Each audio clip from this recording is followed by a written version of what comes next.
Also, guys, this morning I woke up, there's a spider next to me, next to my bed, and I went to get toilet paper. I still have it here. I went to get toilet paper to kill it, and then it went, like, behind my bed, and I don't know where it is, so. You know, I still haven't found that spider.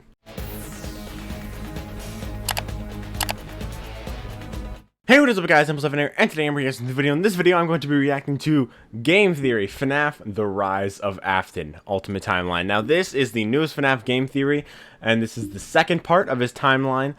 This came out about 7 minutes ago now, and I am pretty excited for it. I feel, in the last one, I got a lot of comments, a lot of roasts, So, in the last one, I did misunderstand a couple points, and I just didn't explain myself that well. But in hindsight, I do think that the last theory was pretty good. I just don't think it's the most likely option, but it is a decent theory. This one, though, I feel like this one's going to be more, this one's either going to be more agreeable or less agreeable. For the most part, I'm only really worried about his placement of sister location and who the Fredbear plushie is. That's what I'm worried about from this. For the rest, I think I'll be, like, pretty okay with what he says. For the most part, probably, hopefully. But yeah, I should start the video by saying I do really like MatPat, and even if I disagree, that has nothing to do with my feelings about him. So, if I disagree with him, then you have no right to roast me, unless I actually, like, misunderstand something, like in the last video, But I do hope you guys enjoy, and I'm excited to watch this. This is a really long video, 27 minutes. Usually my reactions to his 15-minute videos are this long, so this is probably going to be like a 40-minute video. I don't know, but let's start watching. Game Theory. Hello, Internet! Welcome to Game Theory, and officially What's page up? 7 of the FNAF timeline script. Page Last 7, time we covered damn. the origins of Freddy's. We talked about William Afton's childhood dream project of making a singing bear come to life, and the infuriating moment that his dream is copied by a rival restaurant franchise looking to steal away his success. The merger of the two franchises results in William meeting Henry, a brilliant designer with a knack for robotics. Working together, they make Fredbears flourish, spawning popular Saturday morning cartoon shows, toy lines, and spin-off restaurants under the Fazbear name. When last we left him, Afton was thriving, the world of robotics opening his eyes to new and exciting ways of bringing characters to life. Bringing things to life, Alright. that was his core driving force, his passion. And it was this very passion that would mutate, twist, and morph from here on out in the story. Because with Okay. life, there is inevitably death. Something that Afton would become intimately familiar with. But before Afton acquaints Alright. himself with death, I want you to take Interesting. some time to acquaint yourself with our newest channel. Guys, this is a huge moment for us theorists. For Is the he last gonna decade, say we've what it had is? this 4-player controller icon, and now we finally fill in the final missing piece. This Get isn't relevant ready to for the theory, rollout but- of our newest theorist channel. Drumroll, please. Style Theory, where we're looking at the science, math, psychology, history, and mystery of the way you look, your clothing, fashion trends, hygiene, and makeup. Now, I know that theorizing about style might sound weird at first, but hear me out. I grew up not understanding theory. style or fashion at all. Admittedly, I was a bit of a hot mess. Blissfully Alright, I'm just gonna ignorant to the skip impact over that this, style 'cause this has isn't on your relevant to life the and theory. how I just the wanted world to see what treats that you. was. But Okay. And now, with our logo complete, it's time to complete our other massive ongoing project, this timeline. Onward to part 2, where things are about to get dark in a hurry. Alright. 1983, Afton era. business was booming with Okay. 2 whole restaurant franchises running. Fredbear's Family Diner and the newly opened Freddy Fazbear's Pizza. Together, William and Henry had been able to take the hybrid suit idea and make it into a reality. They called their new invention the Springlock suit. And fittingly enough, it was symbolic of the partnership between these two men. A human suit as designed by William that could become a freestanding Henry-style robot. But because it was still new tech with kinks to work out, the rollout was limited. Restricted only I to will say, I like how in these videos, MatPat's been using the character encyclopedia models, like, or not models, the designs. This Spring Bonnie is from the character encyclopedia. Fredbear's Family I like Diner that. location. All of this meant that William was busier than ever. He didn't have time to be a full-time parent, so he designed a nanny cam system where cameras and speakers were hidden throughout the neighborhood, as well as in his youngest son's favorite toy, Psychic Friend Fredbear. I mean, plushy Fredbear. But since cameras just weren't enough to raise a plushie, I kid, think he is also better. left childcare duties to his eldest son, Michael. There was Okay. just one problem with that. Michael was far from the the best babysitter. He tormented his younger brother by jump scaring him with a Foxy mask and constantly left him behind. William watched all of it from his cameras. Kids would be kids. Tomorrow was another day, after all. Except Michael's torment didn't stop. Bitter, angry thoughts would run through Michael's mind. Why did he have to be the one to take care of this whining crybaby all the time? I gotta say, I feel like he's kind of missing the Mrs. Afton part of this, because, like, he did mention, I'm pretty sure he did mention Mrs. Afton in the last video, but the security breach CDs imply that they got divorced and then she dies, and in the books there's stuff where, like, where the death of a wife is what leads to, like, important events, which seems to imply that Mrs. Afton dying is important to the series, and I feel like that is more likely what spurred his, like, killing spree, I guess. And I feel like he's missing that a little bit. I mean, it doesn't have to be true. I just feel like it's most likely, and I feel like that's part of the reason why Michael bullies him. It just wasn't fair. Because of, like, anger and stuff. He got even with his brother by playing the ultimate prank. A prank that just so happened to be on this crying child's birthday. He and his friends would take his scared little brother and make him do the one thing that he was terrified of doing, getting close to the animatronics. That would be embarrassing for the kid that was such an embarrassment to him. His brother squirmed, screamed, kicked, and fought, but wait, just what as about they were Charlotte? That small squirming boy up to Fredbear's oh, lips, the mouth snapped shut. The sensitive spring locks inside the body had been triggered by the boy's movements, and they'd immediately clamped down. Was he putting the bite victim before Charlotte? But it was just a prank. It was meant to be funny. The boy was taken to the hospital and was immediately given an IV. Flowers and pills filled the nightstand next to his hospital bed, but the damage was too severe. He couldn't recover. As the younger brother's consciousness began to fade, he could hear Michael's last words, a small and flimsy apology. But his father, Williams, through the voice of the Fredbear plush, wrote a firm and committed promise to a dying son. You're broken. I will put you back together. This would not be the end. No matter what, William's son would live again. It would just take time. Time that, right now, he just didn't have. His young son's heart flatlined as the boy faded into the inky unknown of the afterlife. Okay. So, first of all, I have a couple problems here already, unfortunately. I'm sorry. But Midnight Motorist is almost definitely about the Aftons. And in Midnight Motorist, we see the bite victim running away from home, meaning that he's still alive at this point. But Midnight Motorist is later in the night that Charlotte died, meaning that Charlotte died before the bite victim. And also, Charlotte is actually the Fredbear plush in the final minigame, which is basically confirmed by FNAF World. Yes, FNAF World is canon. In FNAF World, we have the Fredbear plushie setting up Happiest Day for the bite victim to put the pieces together and stuff.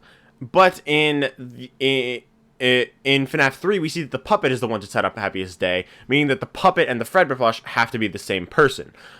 So Charlotte has to be killed before the bite victim, and she's also the Fredbear plush, and William isn't the Fredbear plushie in the final minigame. He could be for the rest of the nights, but it's unclear. In the aftermath of the tragedy, changes started happening around the restaurants. Kids were now required to wear security wristbands to prevent anyone from getting outside without parental permission. Any kid who approached the exit without permission would have to answer to the security puppet, a marionette on strings that could fly around on rails across the restaurant to stop kids in their tracks. It was William's idea, inspired by Michael constantly. I wonder if he's gonna say that Michael's the kid that ran away instead of the bite victim. I think that was an idea. I think it was Rytos that came up with that. I didn't watch the video that Rytos said that in, if it was him, but I think that might be what he's gonna say, and maybe it's like Mrs. Afton on the couch or something. Maybe that's what he's gonna say, that she's still alive or something. Without his brother. In the wake of Fredbear's spring lock failure, all the hybrid suits were getting retired, locked away at the nearby Freddy Fazbear location. It was yet another tough pill to swallow after all the hard work that he and Henry had put into them. William would eventually bury the boy's small body in a remote location out in the woods right alongside his drive into and out of work every day. The death of this little boy sent the family spiraling. I think that's more likely his grief was yeah, so okay, that's his distraught that wife. all she could do was sit and watch TV. But his son Michael was far worse, complaining of seeing hallucinations of a golden bear standing outside of his window. The boy was so racked with guilt that he was convinced that he was being haunted by the ghost of his brother stuck inside the suit that took his life. The suit's three-toed feet digging into the wet earth. The words, "It's me," ringing through Michael's ears. Some nights, Michael would even go so far as to break out of his room to check the gravesite and ensure that his brother was still there. He is saying that it's Mrs. Afton on the couch. I think that on the couch, it's very clearly Michael. Because of the text color being gray, and the shirt being gray, just like Michael in the FNAF 4 minigames.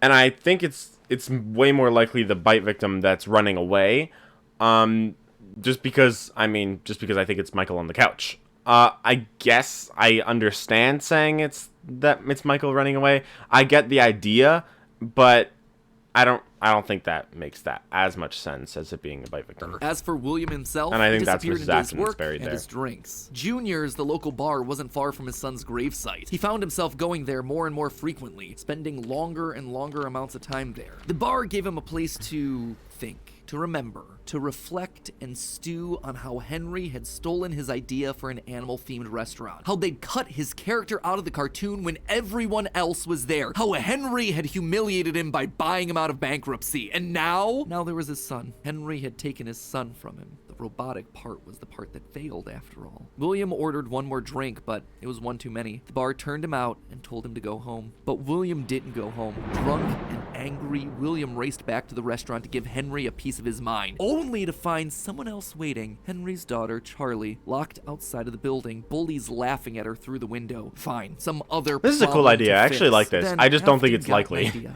A beautifully awful idea. This was his chance to get back at the man that had humiliated him all those years ago. Henry had killed his business, and now Henry's robotic suit had killed his son. It was time for William to do some killing of his own. Let Henry feel what it's like to have something you love get ripped away. While parties continued inside the walls of the pizzeria, William attacked Charlie in the back alley. It felt good. He felt free. The years of resentment and bitterness trapped in his heart finally released in a moment of pure unapologetic evil. He would make Henry hurt like he hurts. God damn. And in that moment, William became a killer. Okay, so I actually really like this idea. I like the moment of like realization that it's Henry's fault in the bar, and I like the idea of it being Michael running away. But I just feel like it's way more likely that it is the bite victim, because it makes way more sense for Michael to be on the couch because of the way that he looks and the way that he speaks. Some people argue that why would Michael be defending the bite victim? But just because he bullies him doesn't mean he doesn't care about him. And it could even be that FNAF 6 is trying to tell us that he does care. And yeah, I do like the idea though. But since Charlie also has to be the Fredbear plushie, like I said before, then that also means that that the bite victim would still be alive when she died, meaning that it makes more sense for the bite victim to be the one to jump out the window. And also, I feel like one thing that MatPat missed was the "don't you remember what you saw" thing. He didn't really bring that up. He didn't say it's the missing children incident. He didn't say it was Charlotte's death or the animatronic outside. I think it makes most sense that it was the animatronic outside. But I feel like he kind of just skipped over that, and I feel like that's a little bit weird because that is kind of an important detail that we should be paying attention to. He just kind of skipped over it. That's a little bit weird, but yeah. I do really like the idea though. It's cool story wise, and I like how he like went really deep into it. That was cool. All right, let's keep going. Dropped Charlie's lifeless body and drove home, forced to confront his family problems later that night, appalled but also a little excited by what he had just done. Charlie's death would remain on the books as a random act of violence, and though Henry had suspicions about William, there was no physical evidence, nothing that could link him back to the crime. In the weeks that followed, Fredbear's family diner would close for good. 2 high-profile deaths around the restaurant with 2 grieving owners in such a short period of time was just too much bad press to handle. I think that's Freddy correct. I just Fazbear's think still Charlotte was open, first. and it was the newer restaurant anyway. All the equipment from the diner, including the old yellow suits and security puppet, would get retired to that location, and there they would sit for 2 uneventful years. Well, there is a version of Fredbear and Spring Bonnie that are at Freddy's, and they're used for entertainment purposes. But once Fredbear's closed and the Springlocks were shut down, then those ones were retired to the back. The Fredbear from Fredbear's Family Diner is not the same one that is Golden Freddy. That was the one from Freddy's, which does exist, which we see, which we're told about in the FNAF 3 phone calls, that there are Springlock animatronics at Freddy's, and that there's 2 of them, meaning it's Fredbear and Spring Bonnie, especially since in the minigames we see Fredbear and Spring Bonnie on the stage at a location where one of the missing children dies, which means that it has to be at Freddy's. So there's that, yeah.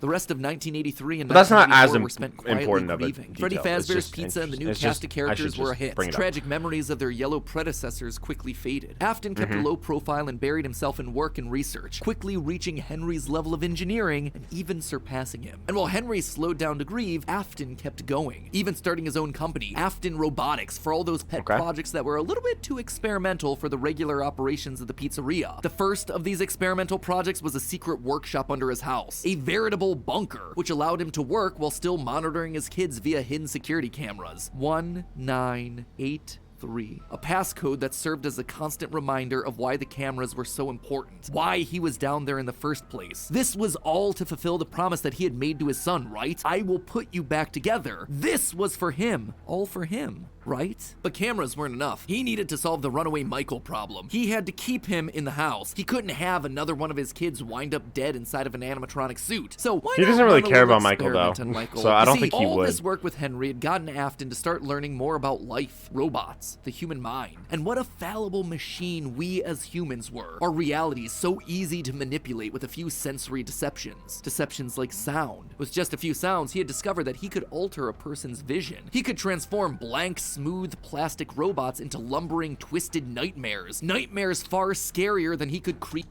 In the books, it's actually Henry that made the illusion discs, though. So I guess he's trying to say that it's just different in the games, or he forgot about that. I don't know, but yeah, I wanted to bring that up. With actual materials. They would appear organic, rotting, putrid, terrifying. These would be his means of keeping his son Michael in the house where he belonged. Was it extreme? Maybe. But then again, Yeah.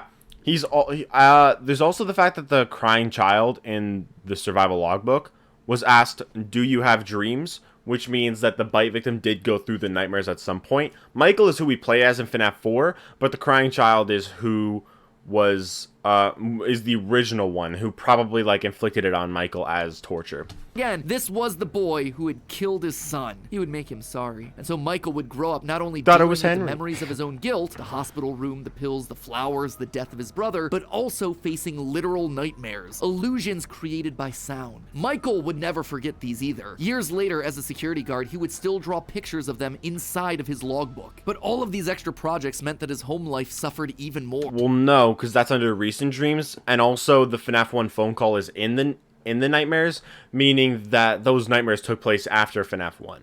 He was an absent father and a non-existent husband, leaving his wife cold and alone. Why do you hide inside your walls when there is music in my halls? All I see is an empty room, no more joy, an empty tomb. And despite her repeated demands that he leave his office and engage with the family, he refused time and time again, leaving her no choice but to leave. You burned down my house? You call that a house? It was like a morgue in there. You need to see your son. The baby isn't mine. Well, how's this? I'm keeping the diamond ring. And through it all, there was one lingering feeling. William wasn't done. He had gotten a taste of what it felt like to be unleashed, what it felt like to be free. Charlie's murder had unlocked something in him, and he wanted more. June 26th, 1985. Putting on the golden Bonnie suit, he lured children one by one to the back room of the pizzeria when no one was looking. At first, he was cautious. He would lure them with promises of cake and cookies. He told them that their dog had died. He would ask for help with homework. Susie was the first. You never truly forget your first. I was the first. I have seen everything. But where to hide the bodies? He couldn't sneak out. Someone would see him. He had to hide them in a place where they'd never be found and where they'd never leave the building. They had to be stuffed inside of the suits. No one maintained those things anyway except for him. And so Susie would go into Chica. Fritz, Jeremy, and Gabriel would come next. But it was easy. It was too easy. And with each little life he snuffed out, his lies got bigger. Their house was burning. They're just being kidnapped. Until the last one where all pretense was off. He let himself get violent. Too violent. I'll just wait for him after school, throw a bag over his head, hit him with a shovel, and drag him into the back of my car. The body of Cassidy was far more bloody and broken than any of the others. He'd let himself go too far. That one he shouldn't have killed. With no more active animatronics left, he shoved the body into the one suit that remained backstage. The long-forgotten yellow Fredbear, now broken and discolored with age. Broken, like Cassidy was broken, like his sun was broken. Newspapers reported on this disappearance, naming the whole thing the missing children's incident. Police would even charge William with the crimes after finding security footage of the golden mascot suit luring kids to the back, but they couldn't convict him. They had no bodies, and his face had been hidden behind the mascot suit the entire time. What they had was circumstantial at best, and so he walked away a free man. But Henry knew the truth. In these murders, he saw his daughter Charlie all over again. So he threw Afton out of the company and shuttered the doors to the old pizzeria. Henry would keep the franchise quiet for 2 years. This would not happen again. This could not happen again. How could he protect the kids? Finally, he developed a solution. He would implement an even more extreme security system in the form of new animatronics. Toy animatronics, inspired by the toys that they had been selling years ago. But these guys, these were special. They were a new breed of robot with facial recognition. I can agree with that part. But most importantly, they're all tied into some kind of criminal database, so they can detect a predator a mile away. All the original animatronics, now withered with age, were moved to the new location. With a plan in place, it was time to try once more. The year was 1987, and the new and improved Freddy Fazbear's Pizza was making headlines in local newspapers. Headlines that just so happened to catch the attention of William Afton. Freddy's was back, and without him, that was his idea, his character. So he Henry goes there. was, yet again, trying to cut him out of the picture. No. As long as these restaurants stayed open, William would always come back. Then he noticed the phone number to apply at the bottom of the article. $100 a week to apply, call. Afton would go back, not as an owner or co-founder. He would go back in the one place that they would least suspect him, a lowly day shift security guard. And there it was, buried in the back of parts and services mixed in with the old withered. Well, he was night shift guard first. That was switched with to the yellow day security shift, badge still on his chest, he used his crank to pull open the spring locks. It was time for Bonnie to give an encore performance. Someone used one of the suits. Actually, he used Golden Freddy for that, but someone used it. Now none of them are acting right.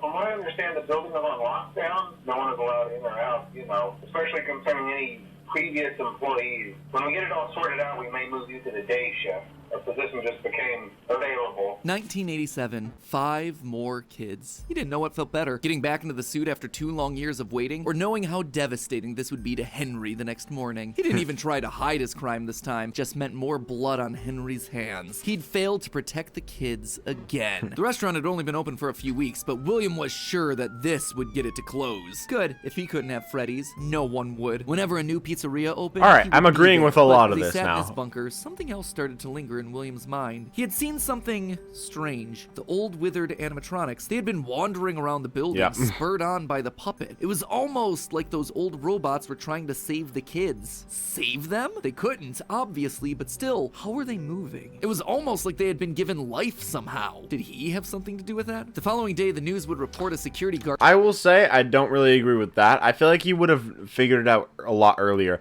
I feel like he probably would have figured out that the animatronics were possessed from Charlotte, and that's why he killed the missing children, to experiment with it and to stuff them into the suits to see if they would possess them, because he realized that the puppet was alive. I think that makes more sense, but this does also make sense. I feel like it just the other way makes more sense, but yeah, that makes sense. I like this.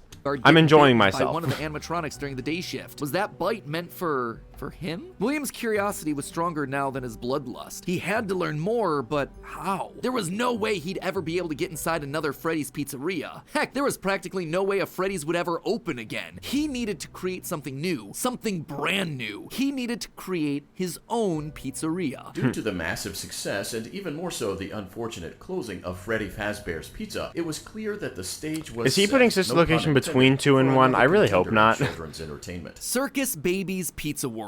This would be the place where he could he's continue putting his Pizza work. World here. No longer Hopefully just not murdering, sister location, though. experimenting. He needed more kids, and he needed them alive. And knowing that he couldn't show his face on the restaurant floor, he needed a way of I also will say I don't think Circus Baby's Pizza World was after a Freddy's closed. I think Circus Baby's entertainment and rental was, considering that in sister location, when Hand Unit says that, immediately after that line he starts talking about the rental service, meaning that he's not talking about Pizza World, he's talking about the rentals.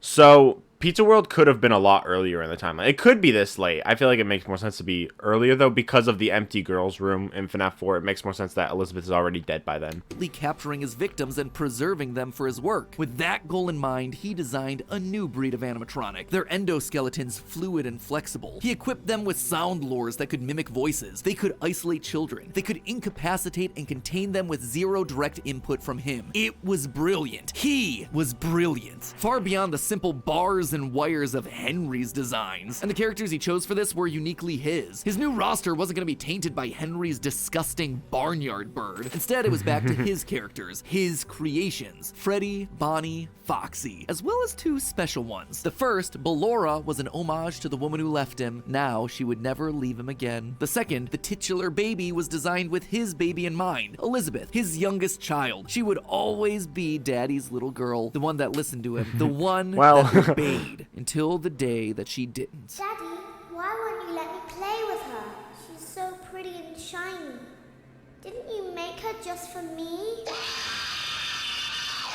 The day before Circus Baby's Pizza World opened, she disobeyed. She didn't listen. Left alone with Baby, she got too close. The animatronic ripped in half and swallowed her whole. A scared and confused child fading into eternal darkness. By the time Afton found her, it was too late. She was gone. He immediately canceled the launch of Circus Babies under the guise of a gas leak. But wait, as he sat there at the foot of the stage, he noticed that something was different. The eye color of the robot had changed. Baby had been built with blue eyes, but now they were emerald green, the same color as Elizabeth's. Was she in there? Could this all be connected to the free-moving animatronics that he had seen at Freddy's? He had to know more. His mourning turned to excitement. He had to return to where it all started. 1993. Pathetic. This place was pathetic. Henry had clearly tried to reopen one final time with those old original animatronics from so long ago, but William's damage to the brand had been permanent. These things stank of death. They hadn't been washed in decades. But even if they had, nothing could wash away the stink of murder that haunted these halls. One night, then another, then another. William repeatedly snuck into the old broken restaurant to lure the living animatronics to him, one by one dismantling them, robbing them of their endoskeletons. The metal had to be the secret. It had to contain the remnants of life itself. But he had to know for sure. Leaping out of a room that was invisible to the animatronics programming, he dragged the oversized robotic skeletons back to his underground workshop, back to where Circus Baby watched on with glowing, curious eyes. Eyes that somehow felt alive. Not knowing what else to do, William melted the robotic parts down. 5 animatronic endoskeletons reduced down to one silvery puddle of goo. Could he transfer this living metal to his own creations? He had to try. He picked up a syringe and filled it with the molten metal and injected the goo into Funtime Freddy's twisted, wiry endoskeleton. And suddenly the coils came to life. Like snakes Coils the writhing clown. in a pile what had once been cold, lifeless metal, moved and jolted on its own. He'd done it! He had unlocked the secret to life itself. Except something was clearly wrong. The movements were erratic. They were violent, angry. Baby didn't act this way. She had been calm, collected. This was clearly something else. Something mindless and frantic. Perhaps by mixing the souls and then portioning them out, he had created incomplete beasts. He would need to keep testing to truly understand it. He needed more of this remnant. As he searched the old pizzeria one more time for any remaining scraps of metal, the ghosts attacked. His past victims come to collect their due, all led by Cassidy. The 5 lined up and blocked the door, and Afton's mind reeled. The scientific implications of this were incredible. Ghosts, real ghosts that he could see, all standing against him. But what could they do? What couldn't they do? He panicked as Cassidy approached. How do you stop something that's already dead? Maybe with the thing that resulted in their death in the first place. He would get into his suit like old times. He would regain his power over them just like the day that they died. He was the genius. He was the one in the suit. He was the one in charge.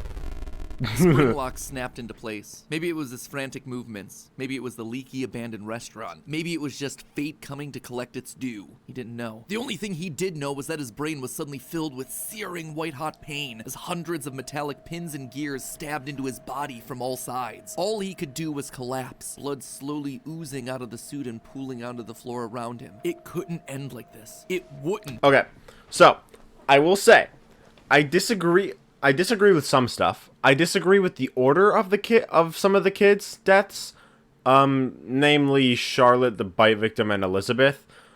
I mean, that's pretty much all of them, because I disagree with the order of most of the deaths, pretty much.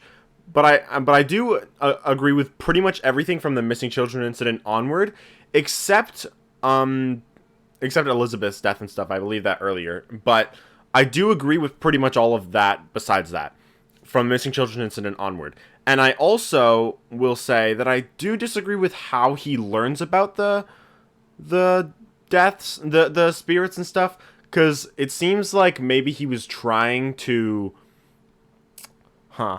Actually, it is possible that he started,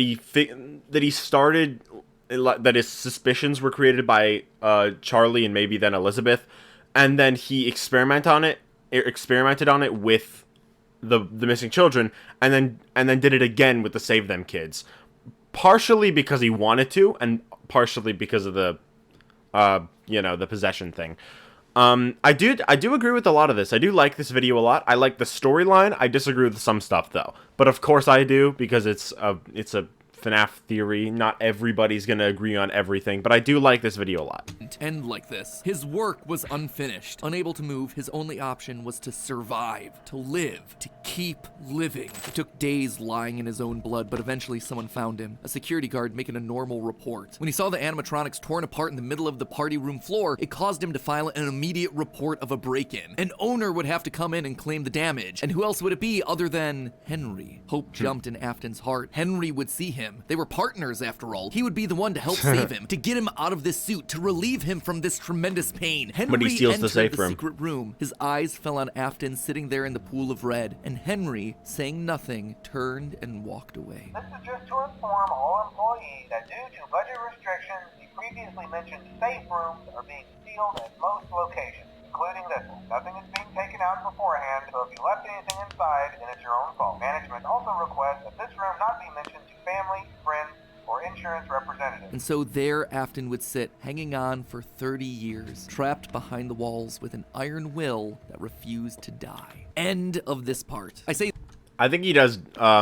He's kept alive by Cassidy, probably. But yeah, I think he is alive. But yeah, this is good. I think he's gonna go over evidence now. This part, because it's not officially the end of the Afton era just yet, but this just felt like a really solid stopping point. The episode has gone on forever. Okay, so most of this is things that we already knew, stuff that's been established and reestablished time and time again by the games. That said, there are two things that I absolutely have to address. The first and biggest is the placement of sister location, or more specifically, Elizabeth's death. To me, evidence in game seems to suggest that it was meant to come before the crying child's death in 1983. The biggest clue to this is that the crying child saw something. Remember what you saw. I don't think that's what he is the phrase saw. that's repeated over and over again by psychic friend But Fredbear, I do think she did die aka before. William Afton speaking through a walkie-talkie in the Fredbear plushie's stomach. But what did he see? Well, I think we can tell based on how the nightmare animatronics are visualized. They have mouths in their stomachs. But just didn't like you say the Baby victim ripping didn't in half at the waist to swallow experience the a kid. nightmares? There's also the empty girl's room, one Alright. presumably left behind by a dead sister. And lastly, it explains why he's scared, and more specifically, why Afton wants him scared. He needs his kids to stay away from the animatronics. He doesn't want them getting too close, because the last time one of his kids got too close to a robot, his daughter died. That's then why he sets up the nightmares, to scare both Mike and the crying child away from the animatronics from that point forward. That's why books like the Character Encyclopedia outright suggest that we play as the crying child in FNAF 4. That's why he has a nanny cam following the crying child everywhere, so he can keep tabs on his kids when they're out of his sight. He can't let another Elizabeth situation happen. The death of Elizabeth also gives William Afton extra motivation for killing. He's a grieving father. His daughter was taken away from him, so Charlie should die as well. He's lashing out at the world after losing his kids. And again, we know that at least one of his children had to have died prior to Charlie's death, based on the mound of dirt that we see in Midnight Motorist. It also allows Circus Again, that could be Babies to open and his close earlier in that the could be his timeline, wife. which is how you wind up His with ex-wife. Funtime Foxy appearing as Mangle in the FNAF 2 location. Basically, Elizabeth dying first has everything it needs to fit, except for the most important thing, the murder weapon. Why would Afton be building an animatronic with a giant claw in its stomach so early in the timeline?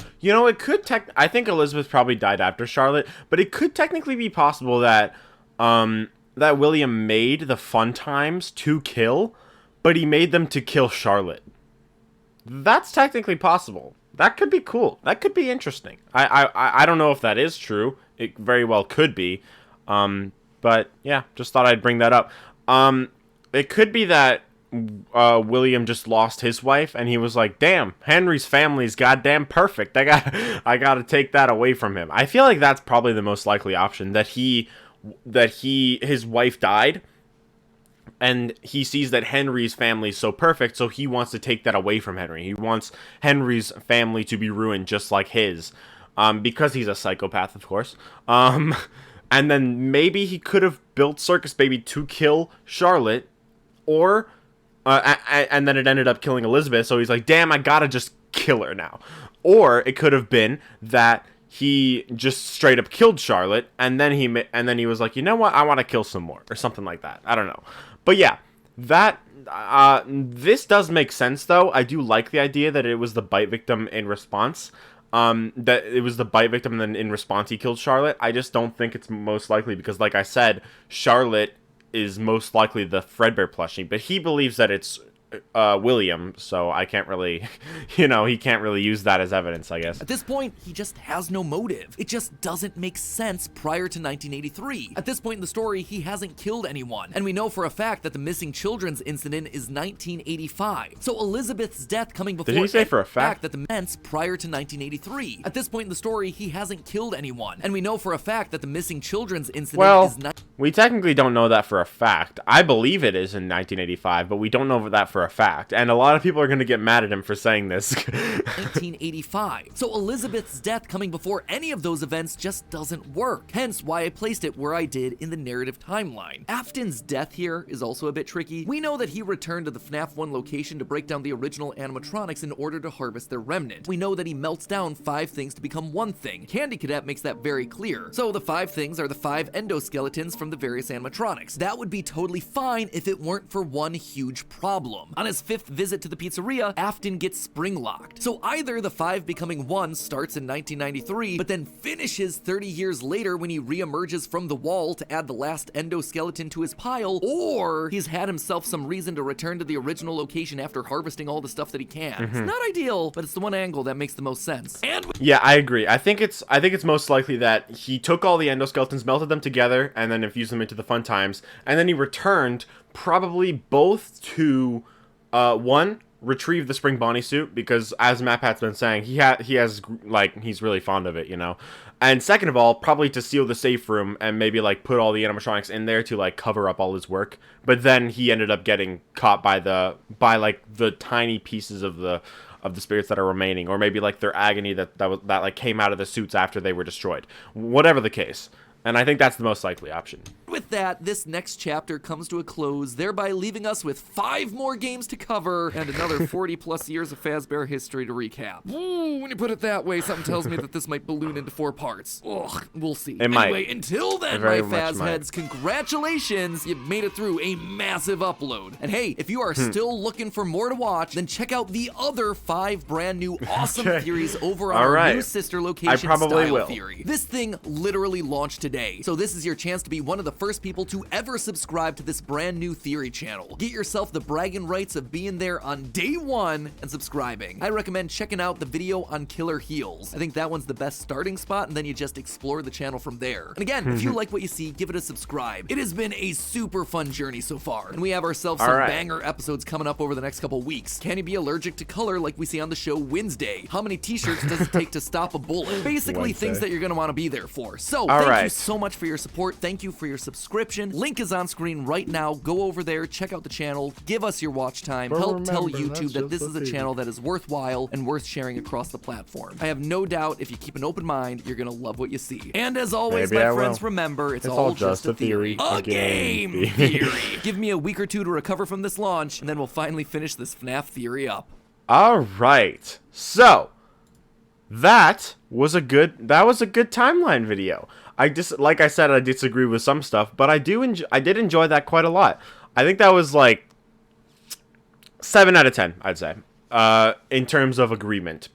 Maybe a little bit less than that. In terms of agreement, maybe 6 out of 10, maybe 7 out of 10, I don't know. But I did really enjoy this video. Let me know in the comments what you guys think of this theory. But I will end the video there. Hope you all enjoyed, and if you did, make sure to leave a like and subscribe if you want to, and I'll see you all in the next video. Bye, guys!